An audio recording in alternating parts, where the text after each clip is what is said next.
एक तरफ सेना का शौर्य था तो दूसरी तरफ लोकतंत्र की वो आवाज जो पिछले कुछ समय से संविधान को अपना सबसे बड़ा हथियार बता रही है। लोकसभा के नेता प्रतिपक्ष राहुल गांधी ने न केवल गणतंत्र दिवस समारोह में शामिल हुए बल्कि उन्होंने एक बार फिर देश को याद दिलाया कि भारतीय गणतंत्र की असली नींव हमारा संविधान ही है। अपनी चिर परिचित सफेद टी शर्ट में वीवीआईपी दीर्घा में बैठे राहुल गांधी की तस्वीरों ने आज सोशल मीडिया से लेकर सियासी गलियारों तक सुर्खियां बटोर ली। समारोह की शुरुआत से पहले राहुल गांधी ने देशवासियों को बधाई देते हुए एक बेहद गहरा संदेश साझा किया। उन्होंने कहा कि सभी देशवासियों को गणतंत्र दिवस की हार्दिक शुभकामनाएं। हमारा संविधान हर भारतीय का सबसे बड़ा हथियार है। यह हमारी आवाज है, हमारे अधिकारों का सुरक्षा कवच है। इसी की मजबूत नींव पर हमारा गणतंत्र खड़ा है जो समानता और सौहार्द से ही सशक्त होगा। संविधान की रक्षा ही भारतीय गणतंत्र की रक्षा है। हमारे स्वतंत्रता सेनानियों के बलिदानों को सच्ची श्रद्धांजलि है। जय हिंद, जय संविधान।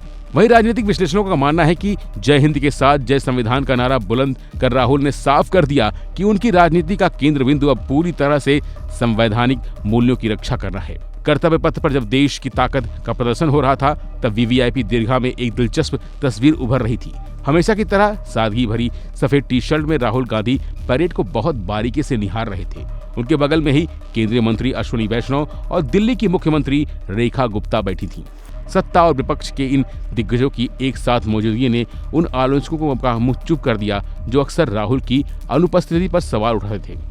वैसे पिछले स्वतंत्रता दिवस पर उनकी गैर मौजूदगी को लेकर जो विवाद हुआ था, राहुल ने आज वहां मौजूद रहकर उस अध्याय को पूरी तरह से बंद कर दिया। हालांकि परेड में लोकसभा में नेता प्रतिपक्ष राहुल गांधी की सीट को लेकर विवाद हो रहा है। कांग्रेस सांसद तारिक अनवर ने इस पर सवाल उठाते हुए कहा कि राहुल गांधी को आगे की पंक्ति में क्यों नहीं बैठाया गया। उन्होंने कहा कि राहुल गांधी को गणतंत्र दिवस के मौके पर आगे की पंक्ति में नहीं बैठाया गया। यह दुखद नेता विपक्ष का एक प्रोटोकॉल होता है। इसको शैडो प्रधानमंत्री भी कहा जाता है। कांग्रेस सांसद ने कहा कि जब से नरेंद्र मोदी प्रधानमंत्री बने हैं तब से देश की सारी परंपरा को समाप्त किया जा रहा है। वैसे आज राहुल गांधी ने एक तीर से दो निशाने साधे। एक तरफ उन्होंने समारोह में शामिल होकर अपनी राष्ट्रीय प्रतिबद्धता दिखाई तो दूसरी तरफ संविधान की रक्षा का आह्वान कर अपने सियासी एजेंडे को भी धार दी। उन्होंने साफ कहा है कि संविधान की रक्षा ही स्वतंत्रता सेनानियों को सच्ची श्रद्धांजलि है। फिलहाल के लिए बस इतना ही। बाकी अपडेट के लिए बने रहिए वन इंडिया हिंदी के साथ।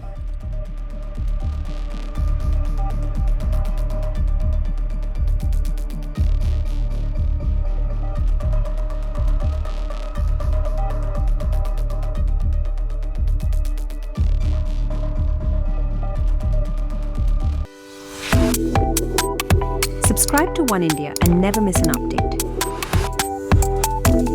Download the One India app now.